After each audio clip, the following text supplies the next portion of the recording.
super fun to be here at the GoPro Mountain Games. It's an amazing event. I love coming up here. There's always something happening whenever you walk through the village. There's a kayak race, and then there's a concert after that, and then we can go get some food and ice cream. You have so many things going on, like, the dog jumping, kayaking, the biking, the running, like everything, and it's so cool to bring everything together. I hope to come up to Vail many more years to come.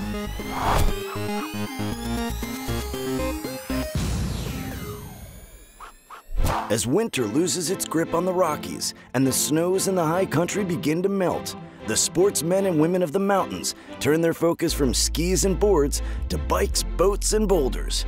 And what better way to celebrate the arrival of summer than the GoPro Mountain Games?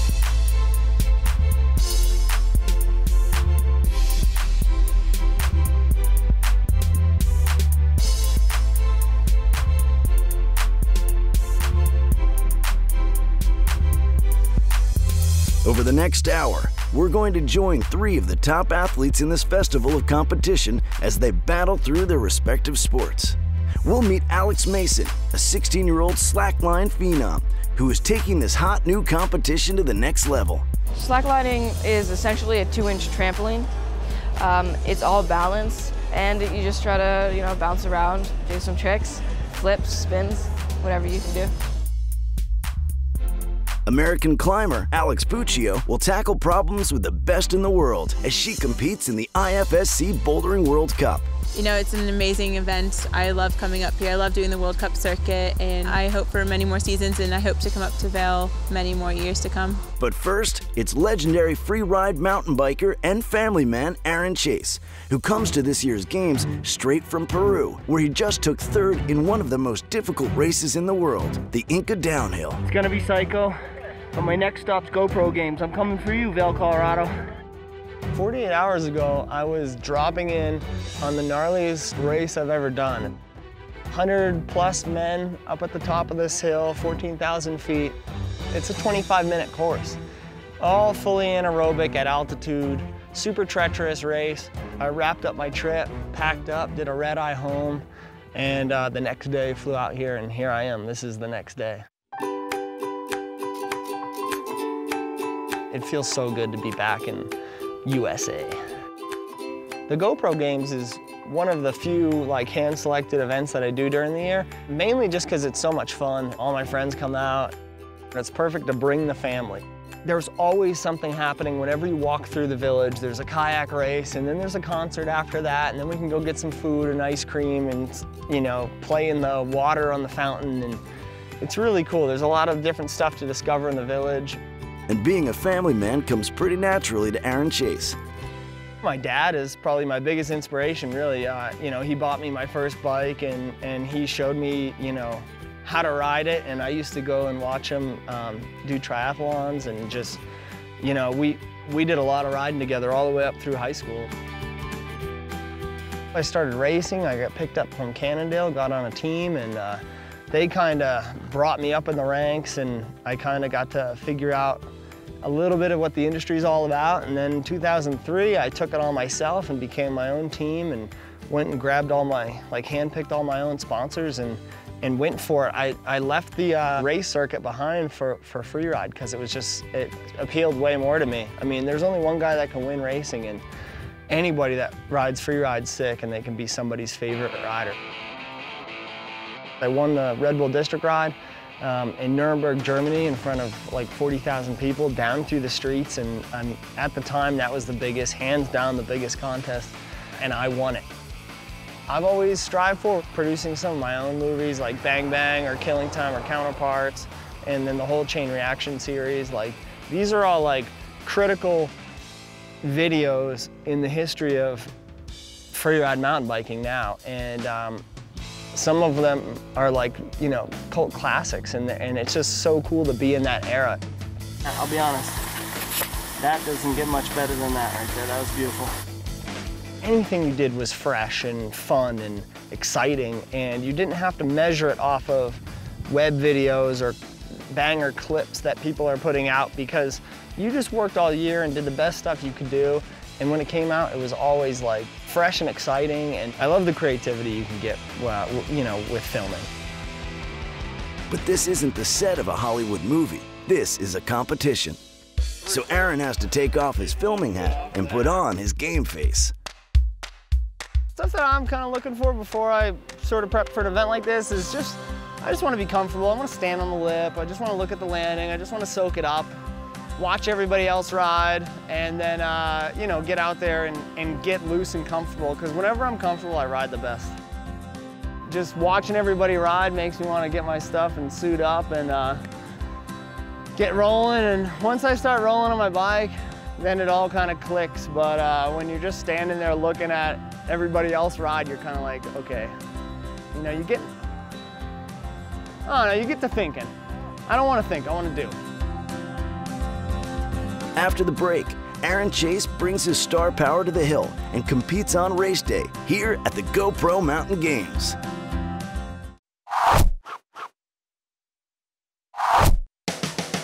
Welcome back to the GoPro Mountain Games here in Vail, Colorado. Part of being a GoPro-sponsored athlete means that the work is never quite done.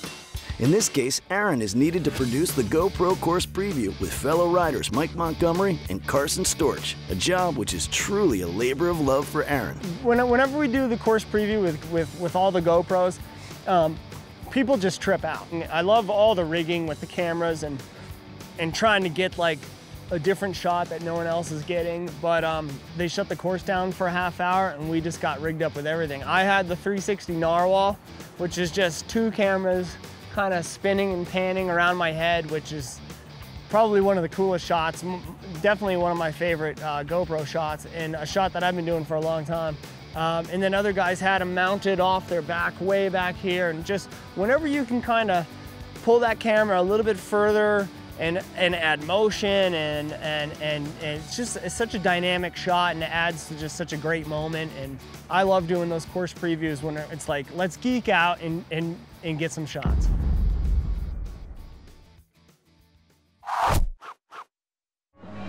Hey, what's up? I'm Aaron Chase. This is Carson Storch, Mike Montgomery.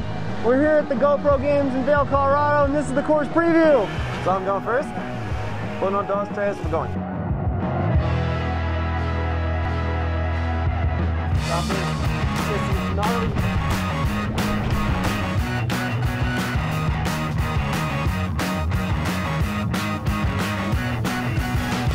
On up front.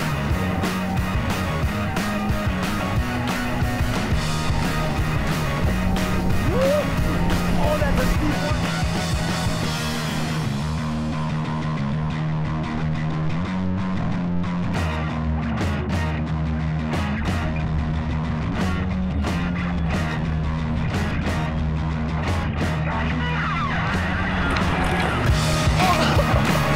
And there it is right there. That's a full run on the course preview with every single mount there is in the books.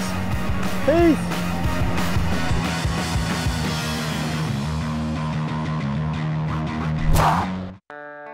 It's race day at the slopestyle venue, which means last-minute preparation to get the Jeremy Wytech design into perfect condition for the event.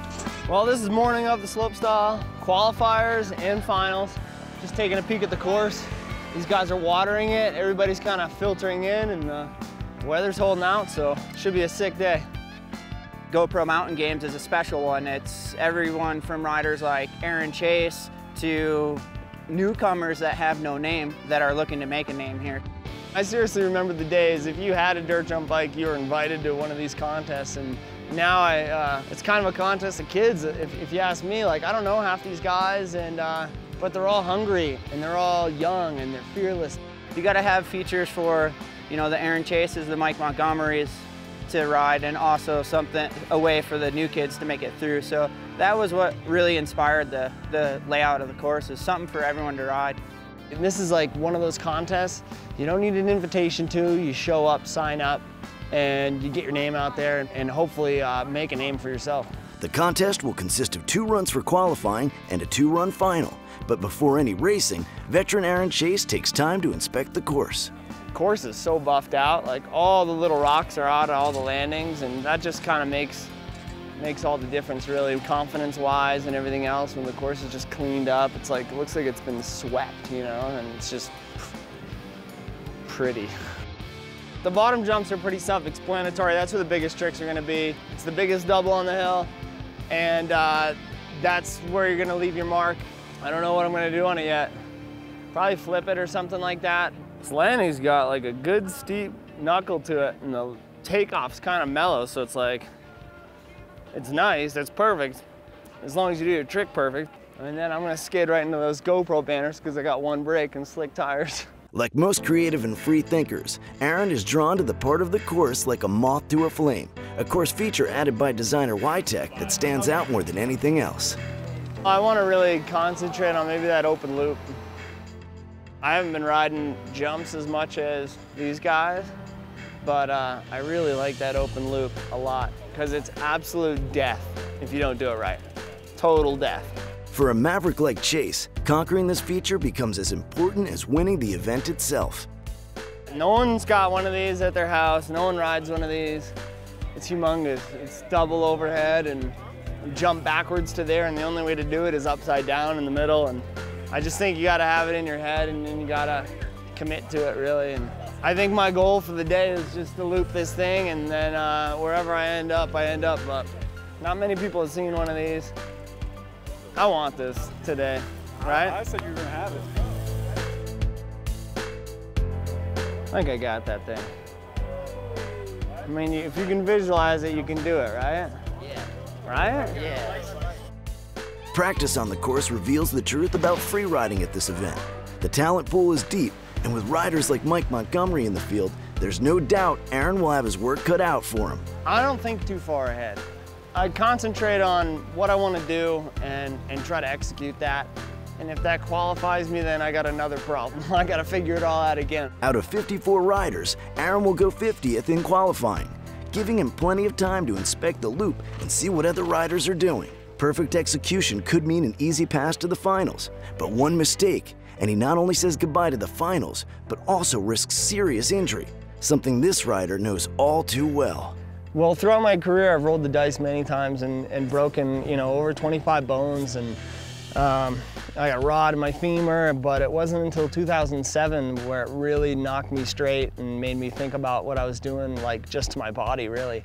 I broke my back in Newcastle, England at a contest, and it's a reminder of how bad the crash was, but how lucky I was too, because it was, I had 2 feet in the water and I jumped back out, and I'm extremely lucky for that, and I definitely recognize that, even though my back hurts every day.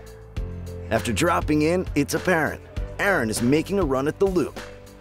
I really want that open loop today. That's something that I've always been interested in doing, and Jeremy Y-Tech and the whole crew at Gas Parks built a sick course, but it's got that one feature that keeps calling to me that I gotta get. So that's probably really what I'm concentrated on. If I land that, then I'll figure it out after that, but I'm making my way to that.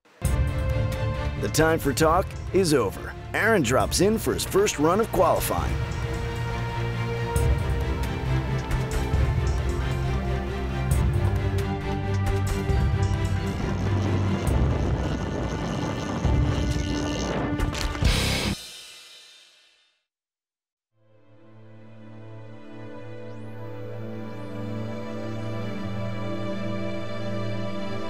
Before the break, veteran freerider Aaron Chase made it clear attempting the open loop was his goal for the competition, one that could make or break his chances for the finals. Then in the open loop. Aaron landed deep in the transition. All right. That's the hardest part, is to ride off of it. Like physically shut it off and do it. And look at me, I'm totally fine. With his bell rung and feeling a little sore, Aaron makes his way back to the top for run 2 of qualifying. Wasn't really feeling it for the second run, especially after seeing some of the other guys that were doing it nicely, all taking their lumps on it too. So I was like, you know what, I'm just gonna do my own thing. I had another transfer that I wanted to do, and just kind of did my rundown through. Didn't qualify, but it was totally fine. I had a front row seat for the finals. Despite not making the finals, this event is still a win for the veteran rider, as it's not often that he has his whole family with him at an event. But Chase still has a dog in the fight. Fellow Jersey boy and good friend Adam Hauk was the top qualifier. I've been doing slopestyle contests for a long, long time, so not making it to the finals it's not the end of the world for me. I just love kind of being a part of the event and cheering on my buddies and my good friend Adam Hauk that I ride with all the time. There's 2 final runs, so I think the first run I'm going to kind of do a similar run that I already did just to put one in the books, and then the second one I'm going to go for it. In the finals, he went down in run 1, and though he managed a full pull in run 2, it was ultimately a showdown between Mike Montgomery and Braden Barrett for the top spot after some amazing riding. Heading in here, speed is an issue. If you overshoot this bridge, you completely screw your entire flow up. Cranking into a big whip transfer from the far left into the right, having to find a line through the rocks to hit one of the last jumps. Big 360 tabletop. Let's see what he's got here at the end. Superman flip over the last jump. Braden Barrett, hey, dropping it in with a big backflip over the rocks, then right into a huge double tail whip. Finishing the last jump off with a big flip whip. Braden would take the podium in a difficult final decision by the judges. My first run helped, which I was shocked because I just felt rough all day, wasn't really into it, and then I was like, I'm just gonna send it, and worked out. I can't believe it.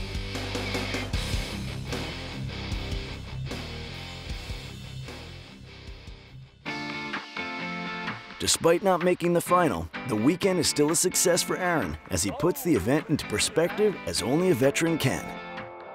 I just love coming out and seeing what all these kids have to offer. The progression is so fast, like in all these sports. All these guys out here are getting gnarly. Coming out to the GoPro Games here in Colorado, it's just been a nice trip overall. The course has been beautiful, the venue's great, and having my family here, it's just kind of a nice trip, you know, overall. All said and done, it's been a great trip. After the break, we go from bikes to boulders. With the GoPro Mountain Games in full swing at scenic Vail Village, crowds are whipped into a frenzy on the regular with awesome competitions, sponsor booths with swag for miles, and nightly concerts to keep the good folks attending rocking to the beat.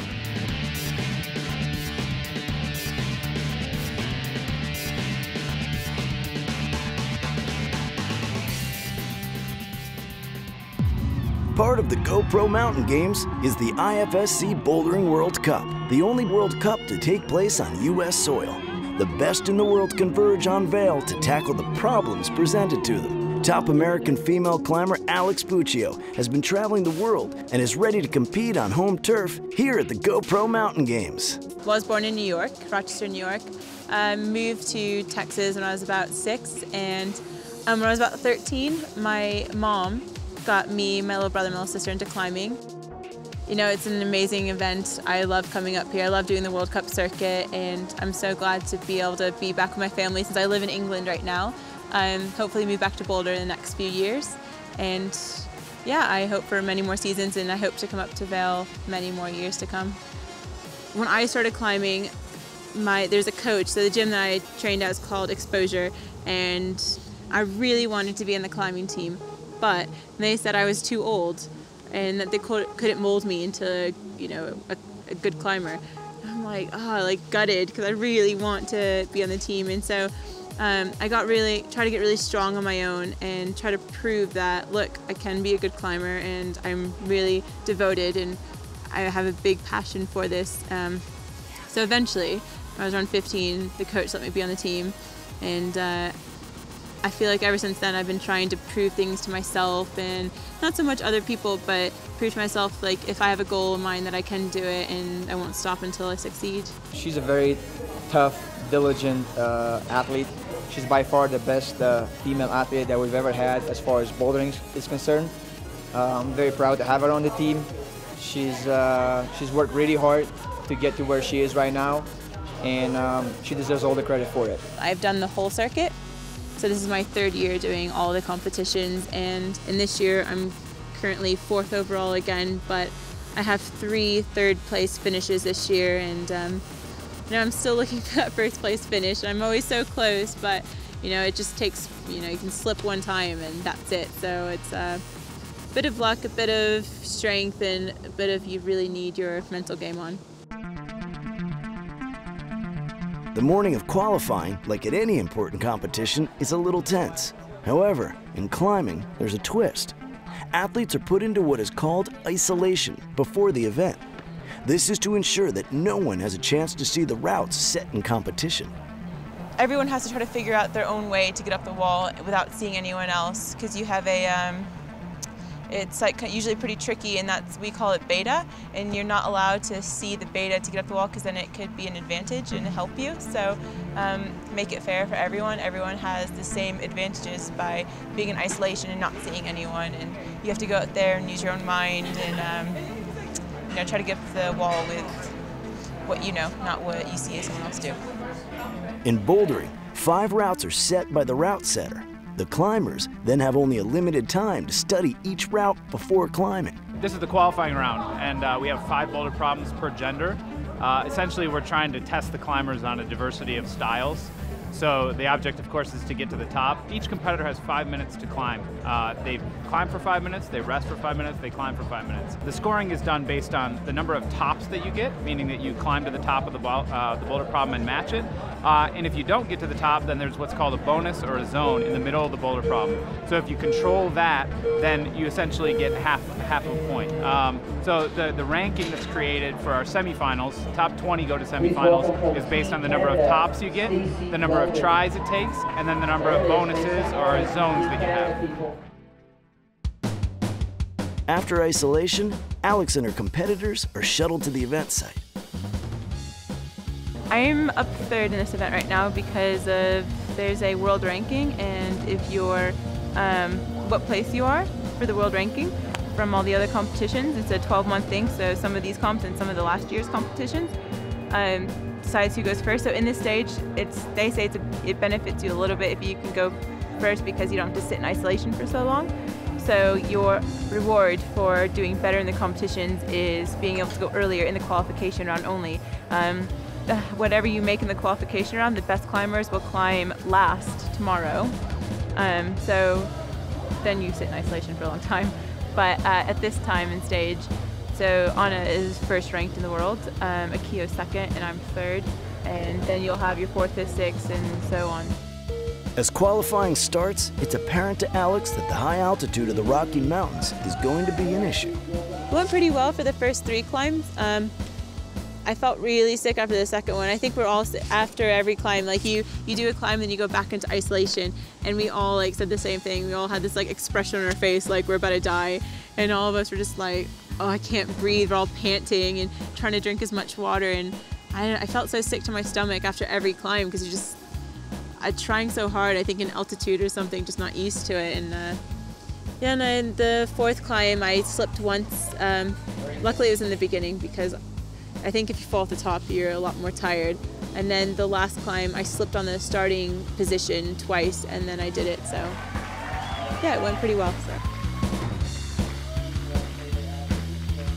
It's usually a semifinals, which is the next round, because you go from 20 to 6. This round, you cut down from 34 to 20, so it's not as big, but 20 to 6 is a really big cut, so you have to make them tougher. Qualifying in the 4th, Alex now prepares for the semifinals and hopefully the finals. But not before some time with the media. In this instance, it's a climbing lesson with travel show host and former NFL linebacker Tahani Jones. At the Mountain Games, one of the pros who competed in the World Cup bouldering, Alex Puccio. So how did you even get into bouldering? Alex, she's a pro. You know, it's intimidating how good she is, you know, and it's intimidating, but the fact that that's what she does. And as a professional athlete, I have a tremendous amount of respect for what she does, how she does it, and how successful she's been doing it. Got him up the wall, taught him how to climb a bit. It's not too bad, actually. Held on for how big of a guy he is. He held him to pretty small holds there. Pretty impressed. With the media out of the way, it's now time for Alex to focus on the task at hand.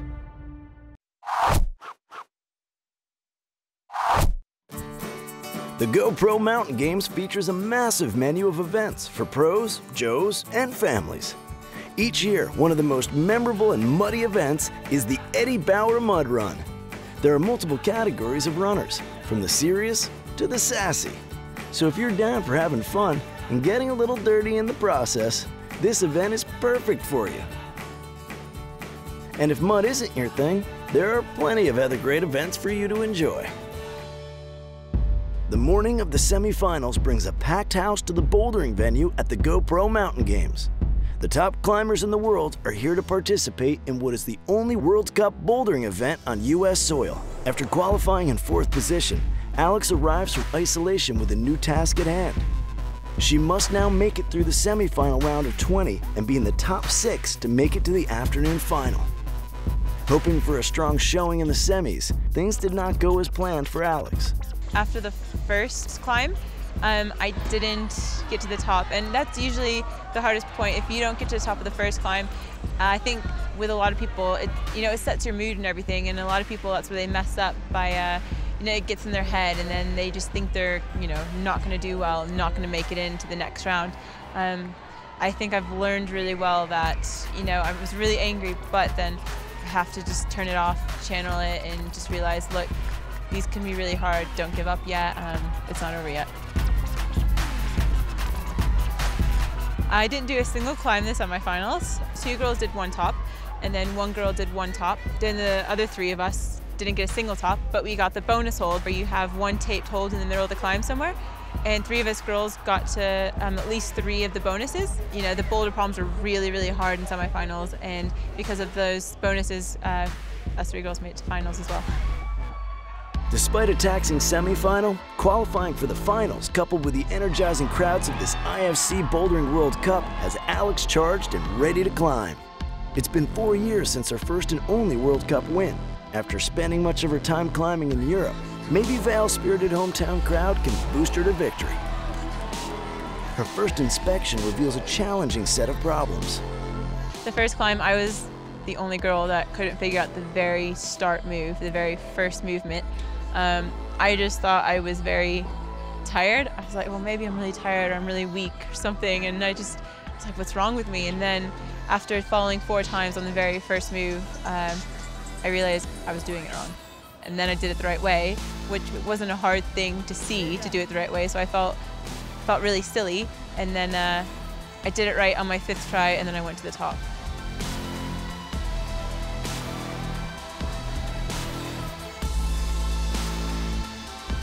On the 2nd climb and the 3rd climb, I flashed both of them, which means I did it first try. They didn't feel so hard for me, and it kind of put me in a better mood, and I was like, well, hopefully the first climb doesn't come back to haunt me. Hopefully the last one's really hard.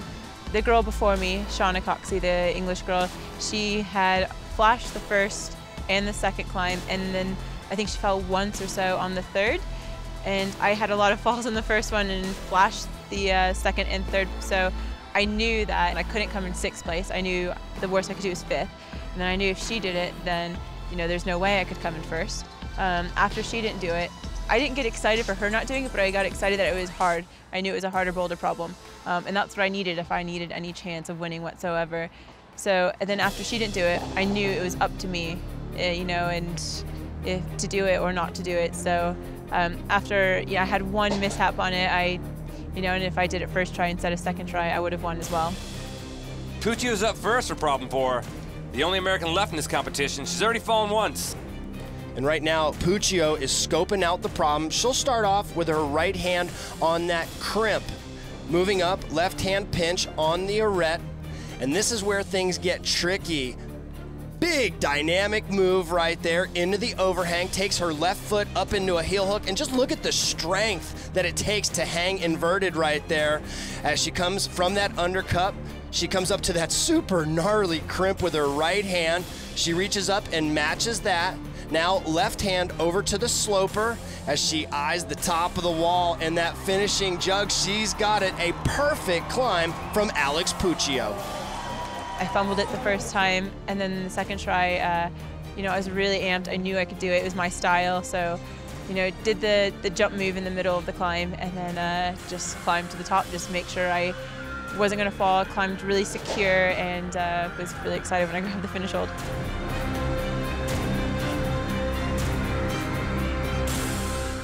That left Japan's Noguchi, who had a 5-try lead to play with, but the wall just wasn't having it. She missed 5 times until she finally made it on her 6th attempt to tie Puccio. And that left Anna Storr, the World Cup leader, left to go. She cranked up the drama by falling on her first 2 tries, but then managed to make it to the top when it counted most. Again, if she fell one more time, then I would have been second, she would have been third, but they're so close. It's just crazy competition. Though not at the top of the podium, 3rd place in this international field is a great finish. Needless to say, as Alex matures and grows as a climber over the next few years, expect to see her on the top of the podium regularly.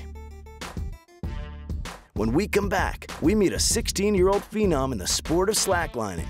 You don't want to miss this.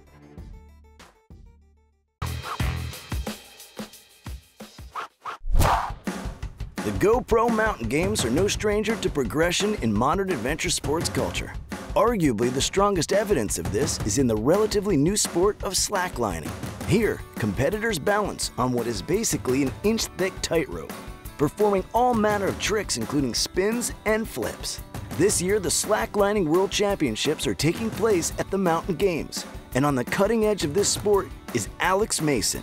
He's the 2012 overall World Cup champion, the current World Cup points leader, and one more thing, he just turned 16 years old. I first got into slacklining when a friend of mine had a birthday party at a local rock gym, and I went there for climbing at first, and I really liked climbing, and I got good with my sister. And you always need something to do when you're resting climbing, and slacklining was just the perfect thing. So I got better and better. I walked a couple of lines. I started to like it more and more, and here I am. Well, I started doing more and more tricks, and there were some guys at the gym that I was training at, and they were sponsored by Gibbon. And they were kind of telling me to make a video and kind of send it to Emilio, the head of Gibbon, and I did, and he decided to sponsor me. A trick I really like is called the butt flip. A butt flip is when you go from a butt bounce and then you do a front flip and you land in your butt again. So you could do what some people call a fearless, which is a butt bounce to a front flip to a chest bounce, so like a 1.5 front flip. Or you could put like a 360 in it, which somebody named the Mason flip, which is great. It's just really imagination.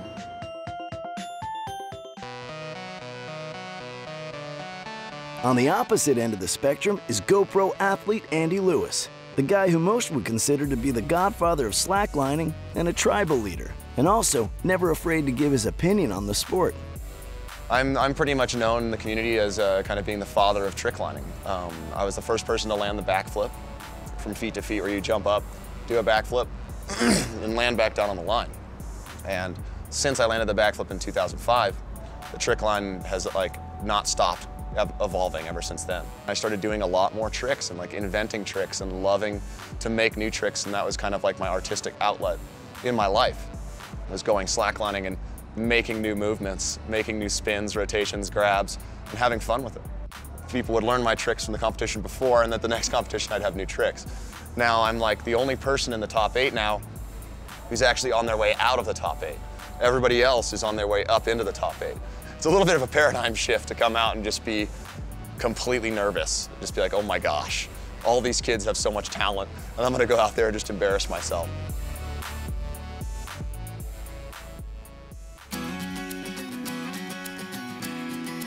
Saturday morning means it's qualifying time for slackline in the scenic Vail Village. The venue chosen sets up like a natural amphitheater, which is important in this event.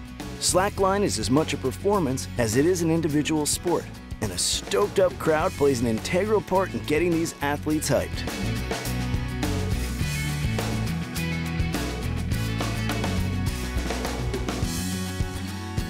Slackline competitions are a head-to-head format where one athlete is pitted against another, each with 2 minutes on the clock. How they use the time is entirely up to them, based on strategy and what their competitors are doing. The young gun Alex Mason sheds some light on his approach to competition. I have kind of checkpoints, like I want to throw this first and then end with this. But in between that, it's kind of like what you're set up for, because you're not necessarily going to land exactly where you think you're going to land, and that's going to cause other problems. So it's really kind of what you can do. You're just trying to throw the best tricks you can and hope for the best.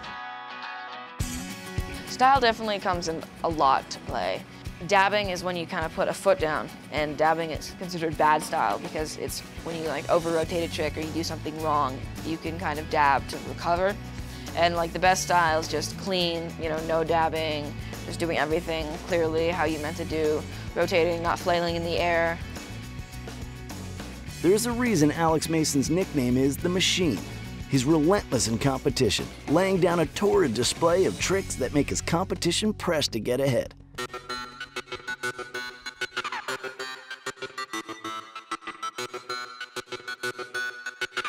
In qualifying, despite a small fall in the second heat, Alex easily dispatches his competition, including sketchy Andy Lewis. It was really fun. He's a fun guy just to hang out with and to compete against. And he's taught me a lot of tricks in the past. It was definitely a fun round. I tried a 720 and my feet caught and I landed on the line in a way I didn't mean to. And it cut my armpit up a little bit. But I'm okay today and it should be fun.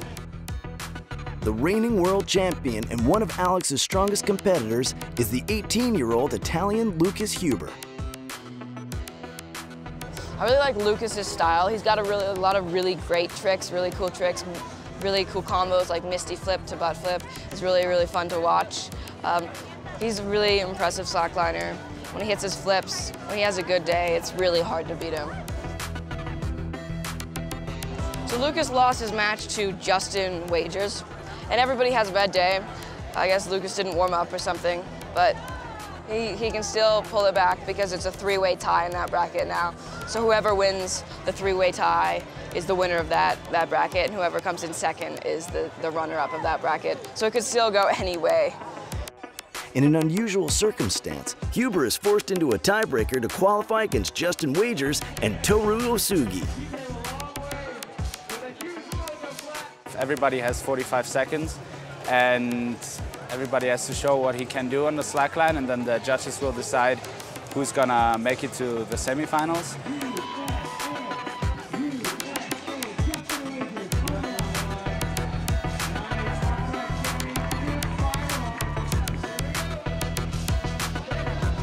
Lucas proves he's the current world champion, out-tricking his opponents and moving into the semifinals along with Justin Wagers. Good stuff. Give it up for all three of these athletes. When we return, Alex and Lucas are set for the semifinal showdown the crowd has been waiting for.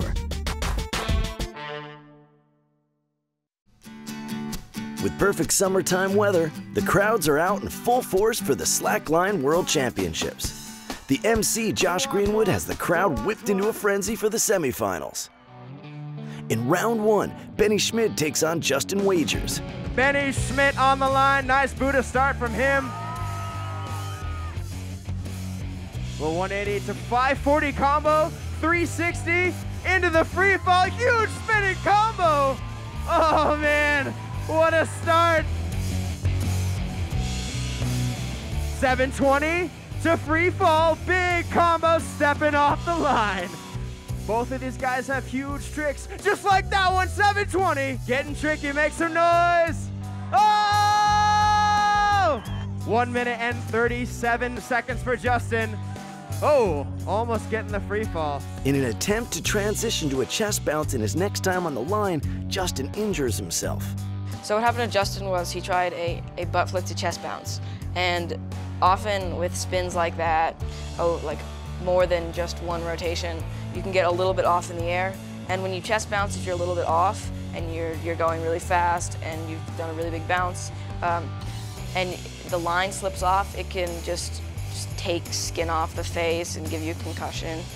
And we're really lucky that Justin didn't get more hurt than he ended up getting. Unfortunately for Justin, his injury prevents him from competing any further, and Benny Schmidt moves on to the finals. The second semifinal pits current World Cup #1 Alex Mason against reigning world champion Lucas Huber. This is literally what the crowd has been waiting for. Yeah, Alex Mason is a good friend of mine. We've been competing tons of time against each other. And as a slackliner, he's very consistent. So he does like a lot of tricks, a lot of combinations that people wouldn't even think of to combine those tricks. Ascension 540. They call him the machine for a reason. Nasty chest to chest nasty to sick nasty. When I was thinking about competing with Lucas, it was really tense because he beat me last year for World Championships. And he's a really great slackliner and he has a lot of tricks and I thought it could go any way. Chest nasty to nasty chest to sick nasty, completing that nasty combo. Oh, the butt flip 360 to butt flip! What a combo! I think that it was really close, me and Lucas. I think that the butt flip 360 to butt flip was the highlight of my run, and the butt misty flip to butt flip was probably the highlight of his run. And the rest of it was just combos and staying clean, doing your best. Lucky Lucas Huber put in a great effort, but it would take more than luck to take out the machine, who advances to the Slackline World Championships final against the German Benny Schmid. Back away, everyone over here. With reigning world champion and good friend Lucas Huber knocked out, Alex is just one match away from the World Championship title.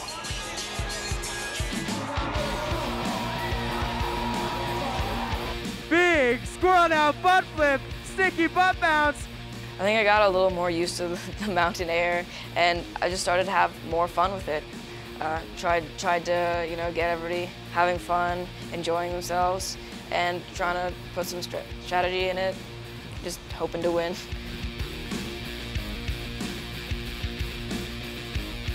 Big air out there by Benny, setting it up. The butts of feet, he sticks it! He sticks it! Nice butt flip to butt flip to butt flip. Oh, that trifecta. Having fun in the final is definitely the #1 thing you should try to do, because the more relaxed you are, the closer it is to when you were training. You know, you'll probably land more stuff, and if you have fun with it, you know, it's just a better attitude. You won't get as hurt if you lose.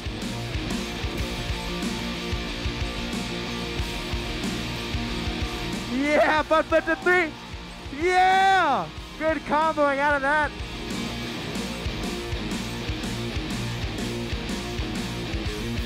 There it is. 15 additional seconds to do one last trick. Here he goes. Butt flip to butt flip to butt flip.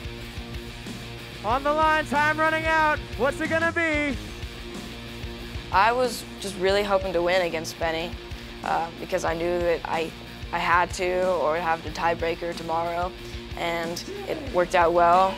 We both did really good runs. I ended up winning, but he did really well too. I think it's really great just to know that it'll kind of be in the history books, so to speak. It really shows that I worked hard for this and that I'll be recognized in the future. After a heated head-to-head competition, 16-year-old Mason is awarded the top spot on the podium, gets his name on the belt, and is the new Slackline World Champion. Whether it's hoisting championship belts or attempting first-time tricks, you can bet all of our GoPro Mountain Games competitors will be fired up and ready for next year's event. The 2014 GoPro Mountain Games are scheduled for June 5th through the 8th in Vail, Colorado. For complete information, find the Mountain Games on Facebook or visit GoProMountainGames.com. Thanks for watching.